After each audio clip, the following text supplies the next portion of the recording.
Hey guys, welcome to BHU psychology. I hope आप सब अच्छे होंगे। सो आज हम स्टार्ट करेंगे हमारा नेक्स्ट प्रैक्टिकल जो है वर्क फैमिली कॉन्फ्लिक्ट्स। तो आते हैं सबसे पहले क्वेश्चन आर पे। इसमें टोटल नंबर ऑफ क्वेश्चन 22 दिए हुए हैं। ठीक है, ये क्वेश्चन आप अपने सब्जेक्ट से फिल करा लेंगे। अगर उसने क्वेश्चन नंबर 1 पे 3 टिक किया है तो उसको 3 नंबर देंगे। अगर क्वेश्चन नंबर 4 पे लास्ट वाला टिक किया है 5 तो 5 नंबर देंगे। अगर सपोज क्वेश्चन नंबर 1 में उसने फर्स्ट वाले पे टिक किया होता है दृढ़ असहमति तो 1 मार्क्स देते हैं। अगर सेकंड वाले पे टिक किया होता है तो असहमति मतलब 2 मार्क्स देते हैं। ठीक है, यहाँ पे मैंने ऊपर मेंशन किया है, जिस पे टिक करेगा उसको हम उतना ही मार्क्स देंगे। ठीक है, अब इसमें वर्क कॉन्फ्लिक्ट में 2 पार्ट्स में इसको डिवाइड किया गया है। एक वर्क टू फैमिली कॉन्फ्लिक्ट है, एक फैमिली टू वर्क कॉन्फ्लिक्ट है।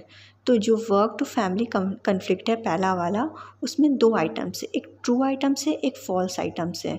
तो जो क्वेश्चन नंबर 3, 4, 8, 9, 12, 13, 16, 21, 22 है क्वेश्चन, वो ट्रू आइटम्स हैं। ठीक है, और उसके बाद जो वर्क टू फैमिली कॉन्फ्लिक्ट का फॉल्स आइटम्स है वो question number 1 and question number 2 है। ठीक है, अब next family to work conflict, जिसमें जो ट्रू आइटम्स हैं वो है 5, क्वेश्चन नंबर 5, क्वेश्चन नंबर 6, 7, 10, 11, 13, 14, 15, 18, 20। उसके बाद जो फॉल्स आइटम्स हैं वो है 17 और 19। ठीक है, ट्रू आइटम्स का अलग, फॉल्स आइटम्स का आप अलग स्कोर एनालिसिस कर लेंगे। इतना काम हो जाएगा। उसके बाद हम आते हैं अपने प्रैक्टिकल पे कि हम इसको लिखेंगे कैसे। तो सबसे पहले एम में क्या है, to measure work family conflict of testee by administering work family conflict scale. ठीक है, फिर इंट्रोडक्शन जो है वो हमारा सेंट्रल हेडिंग होगा। अब इंट्रोडक्शन वाले पार्ट में आप लिखेंगे कि कॉन्फ्लिक्ट क्या होता है, टाइप्स क्या होते हैं कॉन्फ्लिक्ट के, बहुत सारे टाइप्स होते हैं कॉन्फ्लिक्ट के। फिर उसके बाद लेवल बताएंगे कि लेवल ऑफ कॉन्फ्लिक्ट कौन कौन से होते हैं। फिर नेक्स्ट आता है मेथड हमारा सेंट्रल हेडिंग होगा।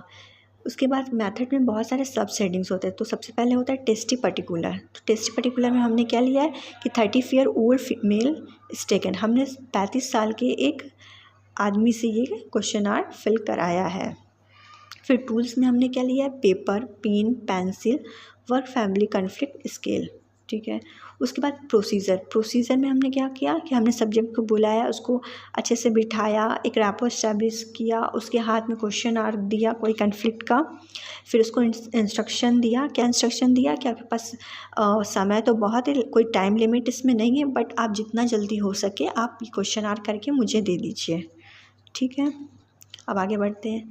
आगे क्या है, प्रिकॉशन वही relax atmosphere, the light should be enough, given clear instruction. फिर हम आते हैं अपने रिजल्ट पे। तो सबसे पहले वर्क टू फैमिली कॉन्फ्लिक्ट हमने 2 आइटम्स बताया था, एक ट्रू आइटम्स, एक फॉल्स आइटम्स। आपने क्वेश्चन आर फिल करा लिया होगा, स्कोर एनालिसिस किया होगा। तो हमने स्कोर एनालिसिस किया तो हमारा 26 आया है ट्रू आइटम्स और फॉल्स आइटम्स 8 आया है। और फैमिली टू वर्क कॉन्फ्लिक्ट किया है तो ट्रू आइटम्स आया है 29, फॉल्स आइटम्स आया है 4। तो इंटरप्रिटेशन में हम थोड़ा थोड़ा बता देंगे कि वर्क टू फैमिली कॉन्फ्लिक्ट में क्या होता है और फैमिली टू वर्क कॉन्फ्लिक्ट क्या होगा। उसके बाद कंक्लूजन में हम क्या लिखेंगे कि work to family conflict score is low in true items in comparison to family to work conflict score in true items. तो जैसा आया है, जैसे कि हमने वर्क टू फैमिली कॉन्फ्लिक्ट में देखा था तो ट्रू आइटम 26 था, और फैमिली टू वर्क कॉन्फ्लिक्ट में देखा है कि ट्रू आइटम्स 29 है। तो फैमिली टू वर्क कॉन्फ्लिक्ट का जो ट्रू आइटम्स है वो सबसे ज़्यादा है, तो वही चीज़ मेंशन किया है यहाँ पर। और वर्क टू फैमिली कॉन्फ्लिक्ट का स्कोर क्या है, हाई है, false items in comparison to family to work conflict score in false items. ठीक है, ये कंक्लूजन में आप बता देंगे। उसके बाद रेफरेंस लिख देंगे कि आपने जो इंट्रोडक्शन वाला पार्ट लिखा है वो कहाँ से लिखा है, किसी साइट से लिखा है, बुक से लिखा है, मैनुअल से लिखा है, जहाँ से भी लिखा है वो चीज़ आप यहाँ पे मेंशन कर देंगे। So this is all about your work family conflict practical. I hope आपको समझ में आया होगा। अगर कुछ भी समझ में नहीं आया है तो आप मुझे कमेंट सेक्शन में पूछ सकते हैं। अगर वीडियो अच्छी लगी हो तो please like and subscribe my channel. Thank you for watching.